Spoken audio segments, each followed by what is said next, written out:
एक बार महिला होती है जो एक ऑफिस में काम करती है। उसकी उम्र लगभग 50 साल की होती है। इस उम्र में इस पड़ाव में वह महिला के पैरों में दर्द रहता है। इस कारण से उसको आने जाने में दिक्कत का सामना करना पड़ता है। लेकिन घर का खर्च चलाने के लिए उसको नौकरी करनी पड़ती है और वह रोज ऑफिस आती जाती है। एक दिन वह ऑफिस से घर जा रही थी। वह बस स्टॉप पर पहुंची तो उसने देखा हर बार की तरह वहां बहुत भीड़ थी। थोड़ी देर बाद वहां एक बस आई और वह बस में चढ़ी तो उसने देखा बस में बैठने के लिए जगह नहीं थी। वह थोड़ी देर बाद अचानक से एक आवाज आई कि मैडम आप इस सीट पर बैठ जाइए। वह महिला ने पीछे मुड़कर देखा कि एक महिला मजदूर अपनी सीट छोड़कर ऐसा बोल रही थी।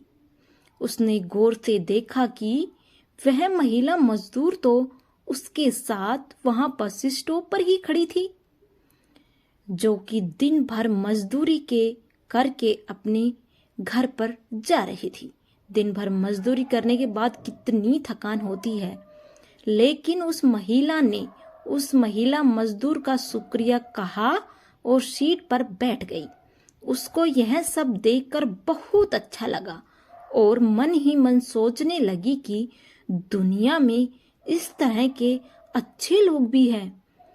देखो, थोड़ी देर बाद एक स्टॉप आया और उस महिला के बगल वाली सीट से एक आदमी खड़ा होकर उस बस स्टॉप पर उतर गया। तो उस महिला ने उस मजदूर महिला को कहा कि वह बैठने को कहा, लेकिन वह महिला मजदूर वहां नहीं बैठी क्योंकि उसकी नजर बस में एक और महिला थी जिसकी गोद में एक छोटा बच्चा था जो बहुत रो रहा था। उस महिला मजदूर ने वह सीट उस महिला को दे दिया। थोड़ी देर बाद उस बच्चे वाली महिला का भी स्टॉप आ गया और वह बस से उतर गई।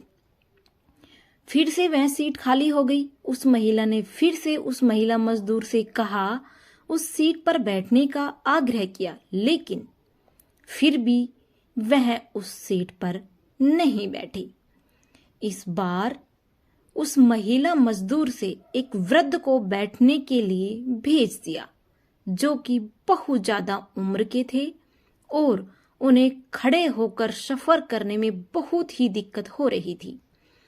वह वृद्ध उस सीट पर आकर बैठ गया और थोड़ी देर बाद उस वृद्ध का भी स्टॉप आ गया और वह वृद्ध उस महिला मजदूर का शुक्रिया कहते हुए बस से उतर गया।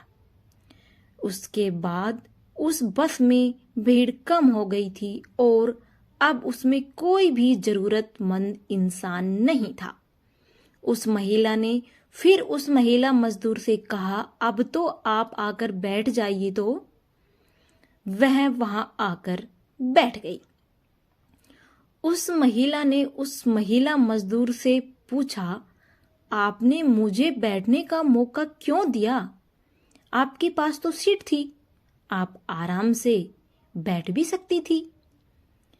अब उस महिला मजदूर ने कहा, जब मैंने आपको बस स्टॉप पर देखा था तो पता लग रहा था कि आपके पैरों में तकलीफ है, और जब आप बस में चढ़ रही थी तब भी लग रहा था कि आपके घुटनों में दर्द है। तो मुझे लग रहा नहीं गया और मैंने आपको सीट दे दी। फिर उस महिला ने कहा कि जब 2-3 बार सीट खाली हुई थी तब आप वहां आकर बैठ जाती। तो उस महिला मजदूर ने कहा, हाँ मैं बैठ सकती थी, लेकिन मैंने देखा उस महिला की गोद में बच्चा था जो कि रो रहा था, इसलिए उस सीट पर मैंने उसको बैठने के लिए बोल दिया था। देखो कितनी महान थी वह औरत, उसके विचार कितने अच्छे थे। उसके बाद वह वृद्ध आदमी जो खड़ा था और मैं बैठ जाती तो ऐसा कैसे अच्छा लगता कि मैं बैठ जाती और वह वृद्धजन खड़े रहते। इसलिए मैंने उसको बैठने का मौका दिया, जिससे वह मुझे आशीर्वाद देकर गए तो मुझे बहुत ही अच्छा लगा, क्योंकि आशीर्वाद बहुत अच्छा होता है। तो उस महिला ने उस महिला मजदूर से पूछा कि आप यह रोजाना ही करती हैं या फिर आज ही कर रही हो? तो उस महिला मजदूर ने कहा, यह मैं रोजाना ही करती हूँ। देखो कितनी अच्छी बात है। सीखना वाला बहुत कुछ सीख जाता है इन चीजों से।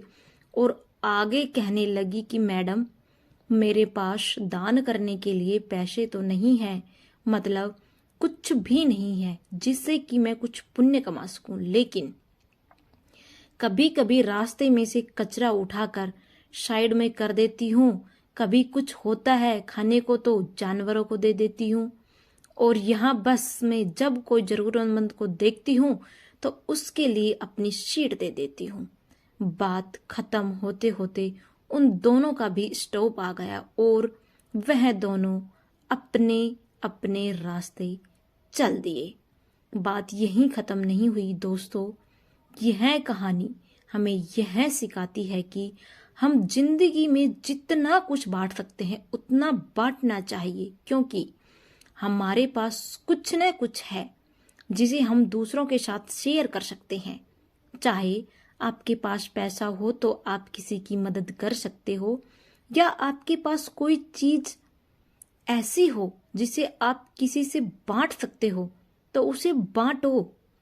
अगर आप ईमानदारी से किसी की मदद करोगे तो ऊपर वाला आपकी मदद जरूर करेगा, क्योंकि आपको भी पता नहीं चलेगा कब ऊपर वाला किस इंसान के रूप में आपके पास आ जाता है। इसलिए हमेशा अच्छा करने की सोचो। दोस्तों, यह कहानी आप सबको कैसी लगी हमें कमेंट्स करके जरूर बताएं और इस पोस्ट को अपने दोस्तों के पास भेजें। धन्यवाद। हमें इस तरह की कहानी सुनते रहना चाहिए, जिससे हमारे अंदर जो गंदगी भरी होती है, गंदी सोच जो होती है, वो धीरे धीरे निकले और हम कामयाब हो जाएं।